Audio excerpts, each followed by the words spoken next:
any of us hoping for an iPhone or iPad this holiday season? Even if we are just going to buy it for ourselves in the sales, what better way to celebrate than with the 3 best gaming apps from the year that's just passed?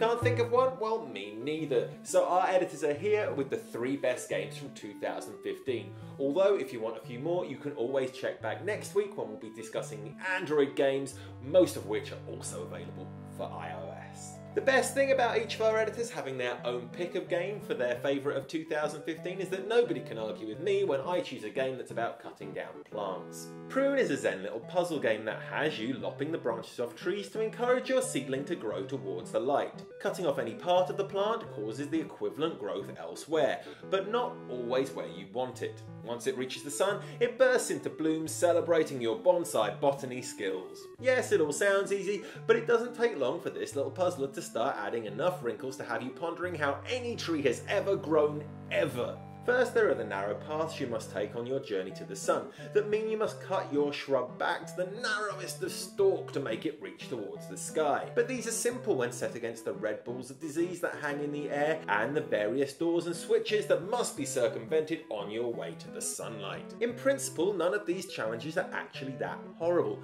but the constant organic growth of your seed means that you must think fast when making the necessary cuts.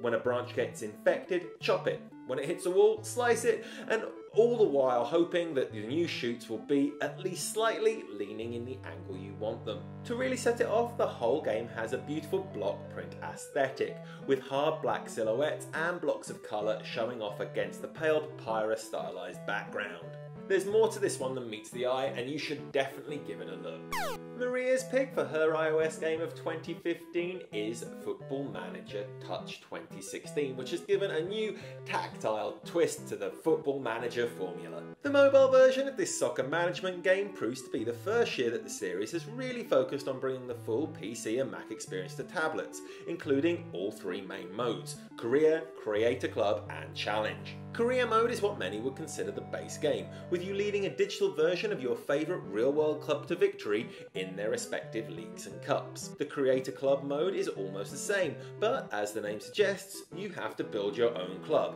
right down to the strips and the staff, before trying to build their legacy from nothing. Finally, Challenge mode gives you different scenarios to achieve within Football Manager's wonderfully deep simulation. You may find yourself having to save a team from relegation, stay afloat despite injuries, or overcoming an economic crisis. Additional features don't end there though, as this year more than any other, Football Manager is offering even more customizations for your teams, both on and off the pitch. This includes the Creator Coach option, which helps you formulate and practice specific plays for use on the field. The touch elements allow you to handle formations, signings, trainings, dealing with the press and every other aspect of this vast game with ease, at least once you've been walked through the basic systems with the in-game tutorial.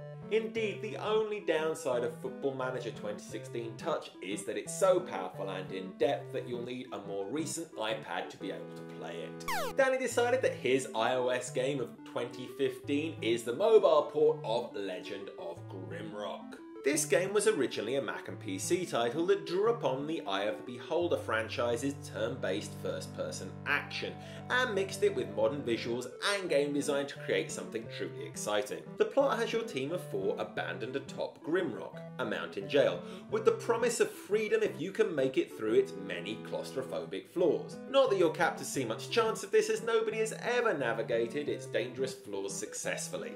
You have to navigate your way through its stone halls one square at a time, managing your squad's formation, weapons, armour and health. So you better think twice before having that archer and magician in the front row while fighting a giant spider. They tend to work better when hidden behind the more burly and heavily armoured barbarians. So why did this port appeal to Danny so much? Well, put simply, it's perfectly suited to mobile and touch. Every part of the original is reproduced, from the brilliant puzzles to the dark visuals. Plus, the various drag and drop menus that form the game's inventories just feel right under your thumbs. Finally, the turn-based nature of movement, combat and problem solving mean that you are never placed under time pressures to quickly manipulate options on the more complex screens and menus. This one's definitely worth a look for old school gamers and anyone looking for something a little bit more challenging in an RPG style. That's it for our 3 iOS games of 2015, but as I said at the start, remember to check back next week for our Android list, because many of those games were also in contention for this list. Be sure to like or dislike this video to let us know what you thought, and check back next week for our Android video. I'll see you then.